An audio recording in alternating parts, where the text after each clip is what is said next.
안녕하세요. 날마다 기막힌 정오의 박준 목사입니다. 오늘 새로운 하루 주님의 은혜 평강이 여러분들과 함께 하시기를 기도합니다. 우리는 성경을 보게 되면 많은 기쁨의 이야기들을 보게 됩니다. 아브라함이 100세에 아들을 안았던 기쁨, 사울에게 쫓겼던 다윗이 주 안에 거하는 기쁨, 그리고 이스라엘 백성들은 홍해를 건너는 기쁨, 신약에도 예수님의 탄생에 대한 목자들의 기쁨이 있었고요. 예수님의 부활에 대한 제자들의 기쁨이 있었고, 또 초대교회 신자들은 예수님에 대한 이러한 믿음과 사랑 때문에 어떠한 고난도 장애물도 이겨낼 수 있는 그런 참된 기쁨을 맛보기도 했었습니다. 그런데 성경에서 말하는 기쁨은 세상이 말하는 감정적이거나 느낌적인 기쁨이 아니라는 것이죠. 바로 하나님의 임재와 약속과 공급하심에 대한 확고한 소망에 대한 기쁨이라는 것입니다. 그렇다면 우리가 이러한 기쁨을 누리기 위해서는 어떤 신앙적인 원리가 필요한지 우리가 함께 살펴보도록 하겠습니다. 먼저 오늘의 말씀 함께 보도록 하겠습니다.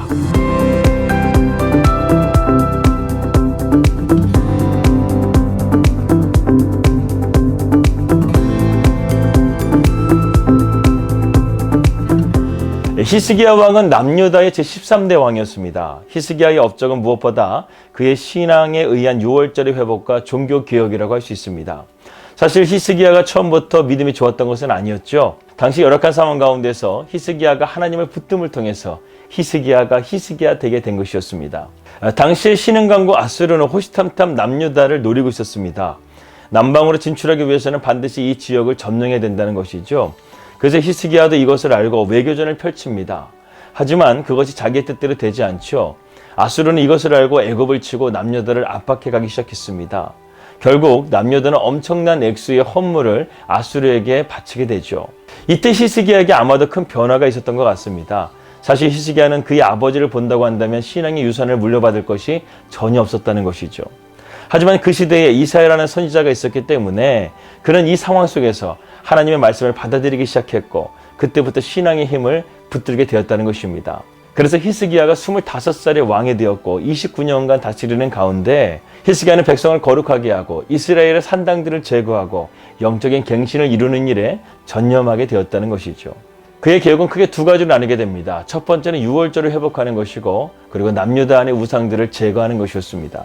유월절은 이스라엘 백성들에게 어떤 의미가 있을까요? 출애굽의 역사적인 사건과 구속의 은혜가 무엇인지를 다시금 백성들에게 상기시키는 것뿐만 아니라 하나님의 말씀에 순종하고 그분만을 섬기겠다는 의미를 담고 있습니다. 그러나 이스라엘 백성들은 이러한 은혜의 자리에서 많이 벗어나고 말았죠. 솔로몬 때부터 시작된 우상은 끊임없이 이스라엘 백성들을 영적인 타락으로 이끌었습니다. 그로 인해서 이스라엘 백성들은 자기들이 세워달라고 하는 왕에 의해서 고통받고 노역에 시달려만 했다는 것이죠.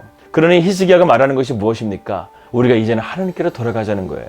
우리가 지금이라도 하나님께로 돌아가게 되면 마치 이스라엘 백성들을 애굽에서 건져주시고 홍해를 건너게 하셨던 것과 같이 하나님의 은혜가 다시금 우리에게 임하고 우리는 하나님을 섬기고 하나님을 경외하고 하나님을 예배하게 될 것이라는 것입니다. 하지만 이스라엘 백성들의 마음을 하나로 묶는 것은 쉽지 않았습니다. 하지만 히스기야는 포기하지 않고 끊임없이 백성들을 격려하고 철저하게 준비함을 통해서 원래의 유월절보다 한 달 뒤였지만 그는 제대로 유월절을 시작하게 된 것이죠. 히스기야가 유월절을 한 달이나 미뤄졌던 이유는 두 가지가 있었습니다. 첫 번째로는 그 큰 행사를 섬기기에 제사장과 레위인들이 부족했다는 것이죠. 두 번째로는 백성들에게 이 소식을 알려서 예루살렘에 모이게 하기 위해서는 시간이 솔직히 부족했다는 것입니다. 하지만 여호와의 유월절이 거행되자 예루살렘은 이루 말할 수 없는 큰 기쁨을 누리게 됩니다.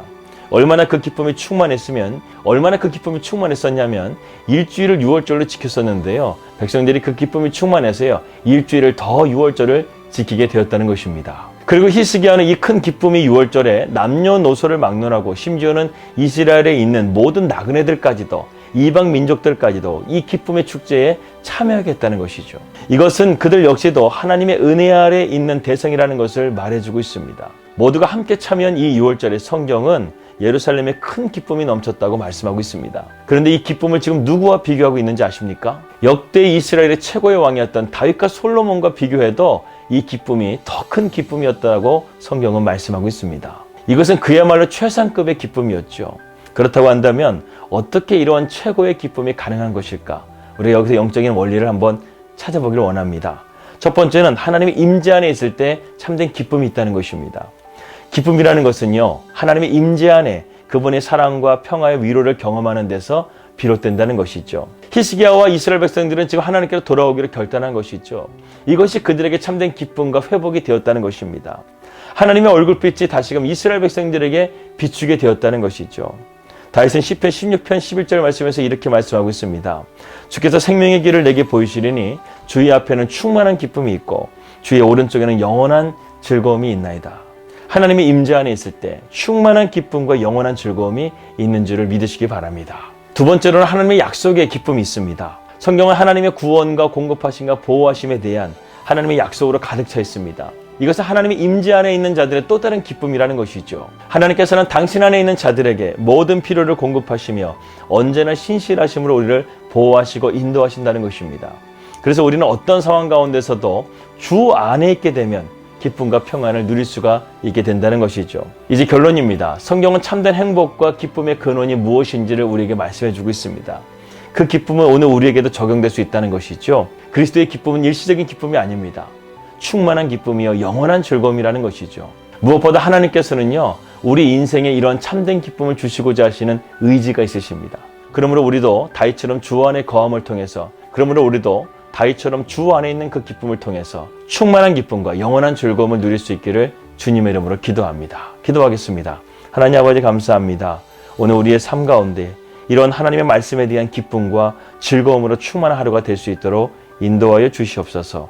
예수님의 이름으로 기도하였습니다. 아멘. 오늘도 우리에게 주신 하나님의 충만한 기쁨과 영원한 즐거움으로 오늘도 승리하시는 우리 복된 날마다 기막힌 정식 그들 되시기를 주님의 이름으로 기도합니다. 평안하게 되시고요. 저는 내일 뵙도록 하겠습니다. 우리 믿음으로 승리합시다. 할렐루야.